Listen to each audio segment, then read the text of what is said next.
안녕하세요. 이번 시간에는 지난주에 이어서 우리는 운동과 관련된 구조물에 대해서 공부를 하실 건데요. 지난 시간에 우리가 공부했던 게 바닥팩이었죠. 이번 시간에는 손에 대해서 여러분들과 같이 공부를 해볼까 해요. 이 손에는 여러분들 제가 지난 강의 시간에도 설명을 드렸지만 뭐와 아주 밀접한 관계가 있다고 말씀을 드렸었나요? 저희와 아주 밀접한 관계를 가지고 있으면서 움직임을 연구하고 공부하는 모든 분야에서는 이 손해를 무시할 수 없을 만큼 아주 중요한 부위라고 생각을 하시면 되세요. 우선 지난주 시간에 했던 강의 내용을 조금 우리가 복습 차원에서 얘기를 해보면 제가 내비게이션을 우리가 예를 들어서 설명을 했었어요. 기억나시죠? 내비게이션이 이렇게 우리가 이제 어떤 서울에서 부산까지 가는 길에 내가 어디를 갈 거, 어느 길로 갈 것인지 결정을 하는 것은 어때요? 바닥에서 하지만 내가 그 선택을 한 후 어디를 가다가 움직임에 어떤 방해가 되거나 에러가 발생을 했을 때 손해가 일을 한다라고 제가 설명을 드렸었는데 그 말을 다시 설명을 드리면 움직임이 있었을 때 뭔가 새로운 변수가 생겼을 때 대처하는 기능이 이 오늘 여러분들하고 제가 공부할 손해 부분이라는 거 여러분들이 기억을 해주시고 이 강의 시작을 하실 거예요. 한번 예를 한번 들어볼게요. 여러분들 우리가 이렇게 걷고 있어요. 이제 제가 가끔 드는 예지만 이렇게 열심히 걷고 있는데 앞에 뭔가가 있어요. 그 뭔가가 예를 들어서 물일 수도 있고 진흙탕일 수도 있고 저는 개인적으로 지렁이를 아주 싫어해가지고 지렁이라고 생각을 할게요. 그러면 지렁이를 눈으로 보는 순간 우리는 어떻게 되냐면 다리를 들죠. 이렇게 다리를 들어 올리면서 내가 그 지렁이를 밟지 않기 위해서 이렇게 비켜가거나 이렇게 건너가거나 아니면 뒤로 물러나거나 이런 동작들이 나온다는 거죠. 이렇게 어떤 동작이 막힘없이 쭉 가다가 동작이 하나의 어떤 변수가 만들어졌을 때 우리는 이것을 에러라고 얘기를 하는데 이런 에러가 발생을 했을 때 나타나는 특히 가장 일을 많이 하는 게 이 손해라는 거. 그러면 평상시 일을 안 하나요? 라고 생각하실 수 있는데 그렇지는 않아요, 여러분. 가장 우리가 이 손해를 강조할 때 에러라는 표현을 더 많이 쓰기는 하지만 이 손해는요, 인체에서 모든 정보들을 다 받아서 이 계획된 동작, 즉 대뇌가 명령을 실행할 때 조언자 역할을 아주 톡톡히 하는 구조물이기 때문에 정보를 계속 줘요. 균형은 어떻게 유지하고 있어라, 아니면 근육통은 어느 정도 기전 유지를 해야 된다, 아니 움직임을 할 때는 이렇게 섬세하게 움직임을 조절하기 위해서 톤을 이렇게 조정을 해라, 이런 것들을 계속적으로 정보를 피드백을 주는 그런 기관이지만 그 중에서도 운동학습과 제가 좀 전에 말씀드렸던 운동의 어떤 특별한 에러 혹은 변수에 대해서 대처하는 능력이 탁월하다, 이런 부분에서 제가 말씀을 드리는 거고요. 이런 에러 기능이 있기 때문에 여러분 우리는 운동을 학습하기에 훨씬 수월하다는 거 여러분들 이해를 해주시면 좋을 것 같아요. 그 다음에 같은 부류에서 인간이 가장 발달한 기관 중에 하나가 이 부분이라는 것도 여러분이 이해를 해주시면 될 것 같고요. 그렇기 때문에 우리가 피아노를 친다거나 치료를 배운다거나 아니면 우리가 어떤 운동 스포츠를 한다거나 이런 동작들이 가능할 수 있다는 거예요. 그만큼 바닥킥과 우리가 얘기한 손에는 이 움직임과 많이 연관이 되어져 있다는 거 여러분들이 또 기억을 해주시면서 이해를 해주시면 될 것 같아요. 그러면 이 손해는 대뇌보다 얼마나 작을까요, 여러분? 네, 3분의 1 정도의 크기밖에 안 돼요. 그렇다면 이 손해는 이름과 같이 대뇌보다 얼마나 작을까요, 여러분? 8분의 1 정도의 크기라고 보시면 되세요. 이 손해라는 거 쉽게 생각하면 작은 뇌예요. 대뇌는 뭐예요? 그냥 큰 뇌라고 보시면 되죠. 그렇다면 이 손해의 면적이나 아니면 세포수는 어떨까요? 여러분 놀라지 마세요. 이 세포수 수는요, 대뇌보다 여러분들 신경세포가 약 3.6배가 많다고 되어져 있어요. 그러면 엄청나게 많은 세포들이 군집되어져 있다는 것을 여러분들이 생각하실 수 있고요. 그만큼 손해로 들어가는 정보들이 엄청난 수가 들어오고 있다는 것을 여러분들이 기억을 하시면 되세요. 그렇다면 손해의 세계엽은 어떻게 구성이 되어져 있는지 한번 볼게요. 우선 손해의 세계엽은요, 암엽, D엽, 탈의결절엽으로 나누어지는데, 우선 해부학적으로 이 부분은 위에서 본 그림이고요. 이거는 아래에서 본 그림이에요. 그래서 이쪽이 위쪽에서 바라봤을 때 여기가 앞 손의 페임이고요. 여기가 뒤 손의 페임이에요. 자, 이 분홍색이 보여지는 이 부분하고 이 연두색 부분, 이 초록색처럼 보이시죠? 이 부분은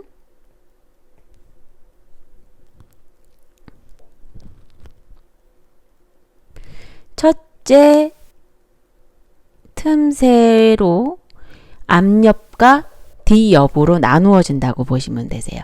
그래서 이 부분은 여기가 해당이 되고 뒷옆은 여기가 해당이 되시는 거죠. 여기까지 따라오셨죠? 그 다음 여기서 또 밑에서 보시게 되면 무엇이 관찰이 되냐면, 여기 보시면 여기 회색 부분으로 되어져 있는 부분이 있을 거예요. 이 부분은 우리가 이 손에는 다른 부위하고 떨어져 있기 때문에 다리가 필요하다고 제가 설명했던 거 기억하세요? 그래서 이 다리 역할을 하는 손의 다리가 있는 부분이라고 보시면 되세요. 그래서 이 안쪽 여기 부위는 위 손의 다리고요. 이 가쪽에는 중간 손의 다리, 이 밑에 부분은 아래 손의 다리가 되는 거예요. 그 다음에 여기서 또 관찰될 수 있는 게 좀 지울게요. 자, 이 부분에서 관찰될 수 있는 이 파란색 부분을 보이시죠? 이 파란색 부분은 우리가 지금 얘기하는 탈의결절엽이 되는 거예요. 이 세 개의 엽은요, 나중에 기능하고도 아주 밀접하게 제가 또 설명을 드릴 수 있는 부분이기 때문에 기억을 하시고요. 또 하나, 이 탈의결절엽은요, 이 손해에서 가장 오래된 구조물이에요. 그래서 우리가 뭐라고 하냐면 원시손해라고도 합니다. 그 다음에 암엽은요, 탈의결절엽 다음에 발생한 거예요. 그 다음에 뒷엽은 그 다음인데, 사람한테 손해의 기능을 가장 많이 다른 유인원하고 다르게 설명할 수 있는 부분이 사실은 D엽 때문이죠. 이 D엽은요, 움직임의 섬세함에 직접적으로 연결을 하고, 이 부분은 대단히 임상에서 되게 중요한 부분이라고 생각을 하시면 되시고요. 이 부분에 대해서는 앞으로 기능적으로 연결하면서 제가 더 많이 설명을 드릴 거예요.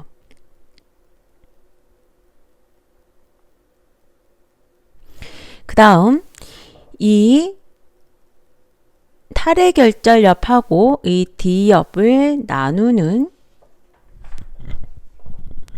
경계선은요, D 가쪽 틈새가 되는 거예요. 여기가 D 가쪽 틈새가 됩니다.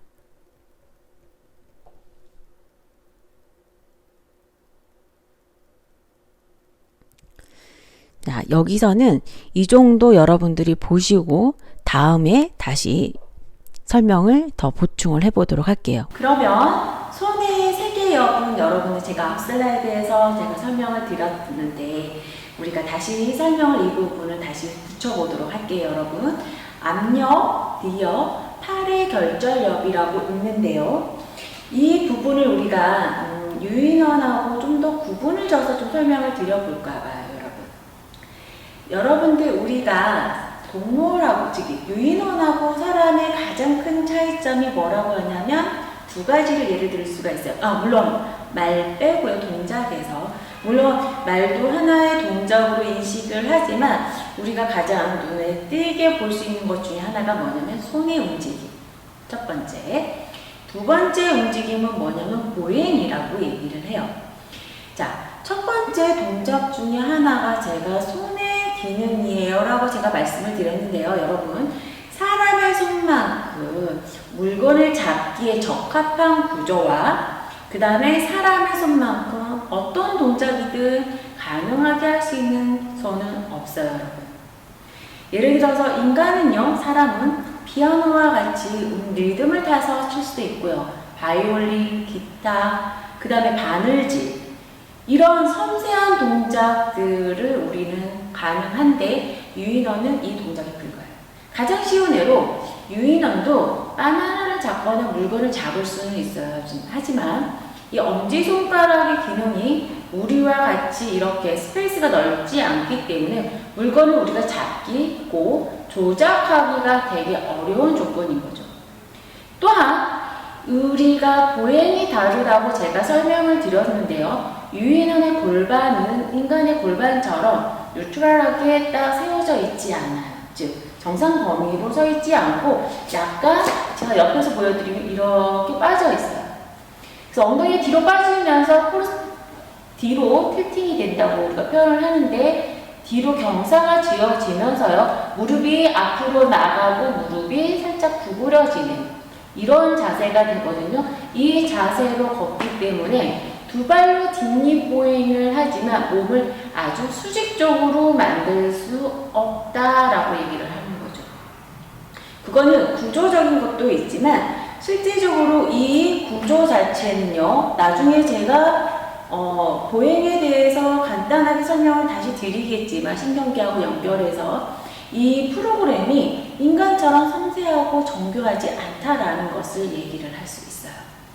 그것처럼 유인원하고 이 사람의 동작에 제가 앞에서도 말씀드린 것처럼 뭐예요? 동작의 섬세함과 보행의 정교함, 그 다음에 내가 실을 신건, 어떤 구두를 신건, 실내화를 신건, 아니면 뭐 단화를 신고 운동화를 신건 어때요? 사람은 그거 다 적용을 하죠. 이렇게 적응력이 유인원은 사람보다 떨어진다라는 거.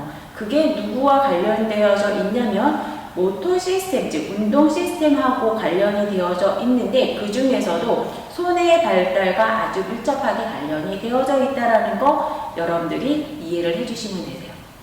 그 중에 우리가 첫 번째 압력, 뒤력, 탈의 결절력이 제가 설명을 드렸었는데요. 이 탈의 결절력은요 우리가 원시손해라고 얘기를 하는데 이거는 거의 모든 포유류 동물에서 보여지는 력이에요. 그래서 이거는 네 발로 기던 아니면 두 발로 서 있든 두 발로 걷던 우리가 균형감, 자대 자세를 유지하는 능력에 아주 밀접한 관계를 가지고 있어서 균형과 평형과 관련이 아주 깊다라고 생각을 하시면 되세요. 그러면 압력은 어떤 부분과 연관이 되어져 있냐면 이 관절의 움직임하고 연결이 되어져 있는 거예요. 즉 협력과 연결이 되어져 있는 것처럼 그러니까 즉 이 관절의 움직임이 잘 할 수 있게끔 근육의 긴장도를 조절해주는 기능을 하고 있다는 거죠. 한번 예를 들어볼게요, 여러분. 우리가 전 시간에 배웠던 파킨슨 환자하고 무도병 있는 환자들을 제가 예를 들어서 설명을 드렸었는데 파킨슨 환자는 어때요? 이 몸통의 근육이 너무 뻣뻣해서 팔이 안 올라간다고 했던 거 기억나시죠? 마찬가지로 무도병 환자들 같은 경우는 여기에 긴장도 너무 떨어져서 여기 흐느적거린다고 했던 거 기억나세요, 여러분? 마찬가지로 내가 손을 올리고 내가 뻗고 물건을 잡으려고 하면 허용될 수 있는 만큼의 긴장도가 있어야 하는데 이런 긴장도가 어때요? 적절하게 조절이 안 되면 안 된다라는 것을 예를 들은 건데 마찬가지로 이 안내에서 그런 부분을 담당하고 있다라는 거죠. 그러면 D역은 뭘까요? 안내는요, 여러분, 우리가 예소네라고 얘기를 해요. 계통발생학적으로 탈의결절력, 그 다음에 압력, 그 다음에 D역. 그 D역은 여러분들 책에는 세소네로 되어져 있고요. 다른 책에서는 신손해로 되어져 있기도 해요. 제가 누차 말씀을 드리지만 용어가 아직 과도기 과정이 있다가 보니까 여러분들 이 부분은 가끔 저한테 질문을 하시는 분들이 계신데, 여러분들 이거는 과도기이기 때문에 이런 용어도 있고 저런 용어도 있고 다양성을 여러분들이 이해를 하시는 게 더 좋으실 것 같아요. 언젠가는 이 용어도 정리가 되겠죠, 여러분? 자, 다시 본론으로 넘어가서 이 D엽은요, 여러분 무엇이냐면 인간에서, 특히 사람에서 아주 많이 발달되어져 있는데 무엇과 관련이 되어져 있냐면 고도로 발달된 스킬, 즉 기술과 관련되어 있다고 보시면 돼요. 아주 섬세한 동작을 가능하다고 하게끔 해준 부위가 이 부위라는 거죠. 예를 들어서 제가 몇 가지 예를 들었었는데 뭐였어요, 여러분? 글씨 쓰기는 아주 고도로 발달된 기술 중에 하나거든요, 여러분. 그래서 여러분들 마비가 있거나 손에 손상이 있는 분들은요, 글씨 쓰기가 아주 어려워하세요. 그래서 저희한테 뭐라고 하냐면 글씨 쓰는 게 이 정도까지 어려운지 몰랐어요 라고 하시는 분들이 아주 많으세요. 평상시 이거에 대한 고마움을 몰랐던 거죠, 여러분. 그 다음에 바늘. 여러분들 바늘질 잘하는 분도 계시고 못하는 분도 계시겠지만, 여러분들 우리가 바늘질을 배워서 바늘질을 하는데 예술적으로 하는 분들도 많으시죠. 그죠? 박음질을 정말 촘촘하게 하는 분들도 계시고 어떤 분은 못하기도 하시죠. 하지만 이것 또한 이 바늘 끼기부터서 바늘질을 하는 것도 마찬가지로 고도로 발달된 스킬이라는 거죠. 또 최근에 예를 들어 우리 키보드 친다고 생각을 해보세요, 여러분들. 키보드를 치는데 여러분 키보드 보면서 치는 독수리 타자로 치시는 분들이 몇 분이나 되실 것 같으세요? 그쵸? 그 다음에 스마트폰으로 여러분들 문자 줄 때 어떻게 해요? 저보다 더 빠르게 호풍으로 막 치시죠. 이러한 동작들도 사실은 고도로 발달된 기술이라고 생각을 하시면 되세요. 가장 가까운 데서 볼 수 있는 거. 그럼 좀 멀리서 볼 수 있는 거라면 우리나라가 제조업이나 이런 게 되게 발달될 수 있었던 이유 중에 하나가 우리나라 사람이 다른 나라 사람들에 비해서 손의 발달이 되게 특출나다라고 얘기를 하거든요. 그래서 바이오 산업이나 반도체 산업이 우리나라가 다른 나라에 비해서 월등히 앞선다라고 표현을 하는데, 마찬가지로 그런데도 사람의 정교한 눈과 사람의 정교한 손이 필요하다는 거. 이 모든 것들을 누가 도와준다라고 생각하시면 된다고요? 손에 D엽이 도와주고 있다, 관여하고 있다, 여러분들이 생각을 하시면 되실 것 같아요. 좀 전에 저희가 봤던 게 세 개의 엽으로 나누었던 암엽, D엽, 그 다음에 탈의 결절엽을 보셨다면 우리가 중간 다 수직적으로 단면을 딱 잘라서 보면 어떤 모습들이 볼 수가 있는지를 한번 관찰을 할게요. 이 부분은 여러분들 중간에는요, 벌레 모양처럼 생겼다고 해서 벌레 구역이고요.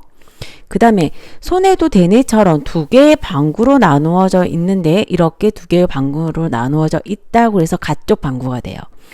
근데 이 중간에 있는 벌레와 가쪽 방구의 중간에 끼어 있는 부분을 우리가 뭐라고 하냐면 벌레겹 방구라고 얘기를 하는 거예요. 그래서 벌레겹 방구는 이렇게 양쪽에 있다라고 보시면 되세요.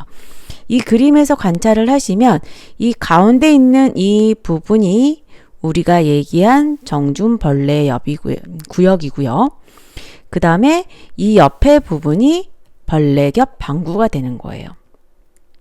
그 다음에 이 옆에 있는 이 부분이 가쪽 방구가 된다라고 여러분들이 이해를 하시면 될 것 같아요. 손의 수직적 구조는 제가 뭐라고 말씀을 드렸었나요? 자, 중간에 있는 것을 우리가 벌레 모양처럼 생겼다고 해서 벌레엽, 벌레 구역이라고도 하고요. 바로 옆에 있는, 그래서 우리가 뭐라고 하냐면 벌레 곁에 있는 구역, 그래서 벌레 곁 구역이라고 그랬고요. 그 다음에 옆에 있다라고 해서 가쪽, 방구 이렇게 해서 세 부위로 저희가 나눠서 설명을 드렸었는데요. 이 부위는요, 여러분 다음에 공부를 하실 손의 신부획하고 아주 밀접한 관계를 가지고 있어요. 그리고 이 부분과 앞에서 제가 설명드렸던 손의 엽은요, 실제적으로 여러분들이 앞으로 여러분들이 기능적으로 손해를 배우실 때 관련이 깊다라는 거. 그래서 구조적으로 이렇게 나누어지는구나 여러분들이 이해를 하시면 될 것 같네요. 어렵지 않죠? 이 부분은. 그래서 여러분 나중에 어떤 곳에서 여긴 탈의결절엽이야, 여기는 뭐야 이러면 이제 구조적으로 여러분들이 떠올리시면 되세요. 이름나 명칭, 위치가 어디 정도 됐어, 이 정도 생각을 하시면 너무 훌륭하실 것 같고요. 그 다음 또 앞으로 계속 나올 때 뭐라고 하냐면 벌레구역에서 정보가 들어와 아니면 나가 이런 말들이 나올 건데, 이때 여러분들이 이 슬라이드 위에서 보여지는 그림을 이해를 하신다 그러면 좀 더 강의가 재밌어지지 않으실까 싶네요. 신부획의 구조를 한번 볼게요. 우선은 신부획은 양쪽의 벌레 구역을 기준으로 해서 우리가 두 개의 방구가 있다라고 제가 말씀을 드렸어요. 그렇다면 이 신부획도요, 4가지 종류가 있는데 어떻게 되겠어요? 4쌍이 되는 거예요. 자, 우선은 바깥쪽, 여기가 바깥쪽이 되고 여기가 안쪽이 되는 거겠죠. 이 바깥쪽 기준으로 해서 안쪽으로 흘러갈 때 첫 번째 보이는 이 핵구는 치아핵이고요. 그 다음에 가운데 길게 붙어 있는 하늘색 부분은 마개핵이 되겠어요. 그 다음 이 안쪽에 있는 이 파란색 부분은 둥근핵이 되고요. 가장 안쪽에 있는 것은 꼭지핵이 되겠어요. 이거를 하나 구분을 한번 줘볼까 봐요. 자, 이 치아핵 같은 경우는 우리 앞쪽에서 수직 단면도에서 봤을 때 여기는 가쪽 방구에 해당이 되는 거고요. 그 다음에 이 마개핵과 둥근핵은 우리가 벌레 곁 구역이 돼요. 방구가 되죠. 우선 앞에서는 방구라고 표현을 했어요.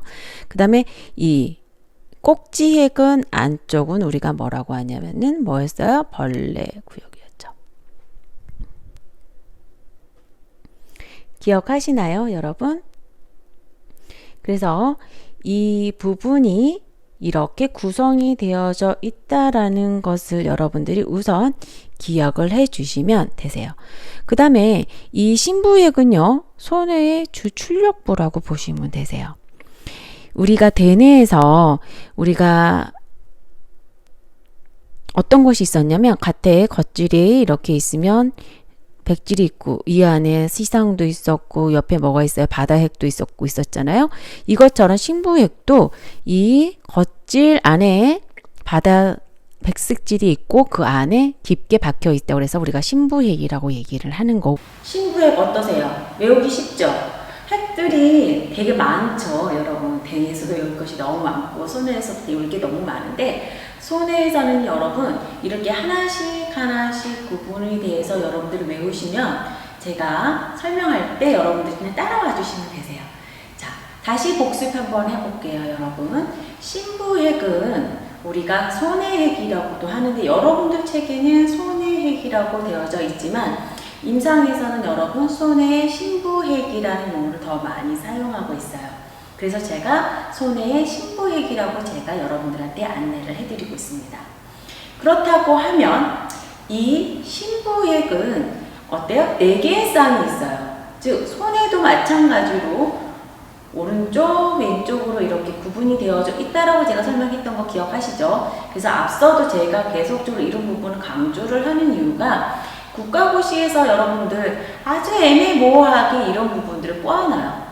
그래서 되게 여러분들 그냥 지문을 읽는 분들은요, 여기서 되게 많이 틀리시기 때문에 제가 계속 강조를 해드린 게 4개의 쌍으로 되어져 있다라는 거, 여러분들.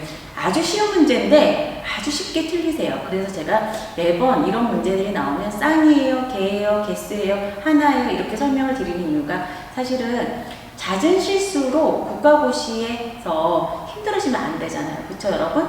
물론 이 신경과학이 문제의 비중이 아주 큰 것은 아니지만 그래도 이 부분들이 틀리면 서로 속상하잖아요. 그렇죠, 여러분? 그래서 제가 한 번 더 강조를 해드렸어요. 그렇다면 여러분, 자, 바깥쪽에서부터 다시 설명을 해볼게요. 치아핵, 그 다음에 마개핵, 그 다음에 뭐였어요? 둥근핵, 그 다음에 꼭지핵이 있었어요.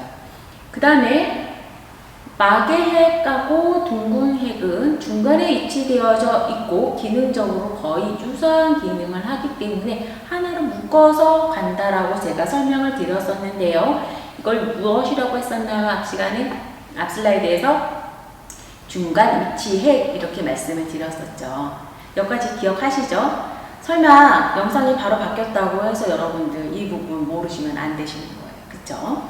자, 그렇다면 이들 신부핵은요, 이렇게 구분 져져 있는 것이 무엇과 가장 관련이 있느냐, 여러분들 기억을 하셔야 되는 건데, 기능적으로 아주 밀접해요. 그래서 저희가 앞에 수술적 단면도 제가 신부핵하고 되게 밀접하게 관련이 있어요 라고 설명을 했던 거 기억하시죠? 그래서 벌레 구역에서는 흑지핵이 있고, 그 다음에 옆에 벌레 곁 구역에서는 둥근핵과 마개핵이 있고, 그 다음에 가쪽 방부에서는 치아핵이 있다. 이 정도 여러분들이 이제 기억을 하시면 어렵지 않으실 것 같아요. 그 다음에 여러분들 이런 부분들은요, 제가 앞에서 설명드렸던 부분인데, 가쪽 방부, 그 다음에 특히 우리 볼록 튀어나온 부분이 뭐였어요? 우리들 기억에 여러분들 엽을 나눴을 때 어느 부위에 해당하는 부위냐면 D엽에 해당하는 부위예요, 여러분. 그래서 가쪽 방부도요, 포유류에서 사람한테서만 가장 두드러지게 크게 발달한 부분이라고 여러분들이 생각하시면 되세요. 그래서 이 부위에 있는 치아핵은요, 앞으로 여러분들이 배우실 숨내의 하 올리브핵 혹은 아래 올리브핵과 모양이 아주 비슷하고 아주 밀접하게 관련도 되어져 있고, 이 부분과 유사한 모양을 가지고 있으면서 인간의 섬세한 동작과 앞에서 계속 설명했던 부분들의 연장성이라고 보시면 되세요. 인간의 학습, 운동학습에 아주 밀접한 관련이 갖고 있다. 여러분들이 이렇게 생각하시면 되실 거예요.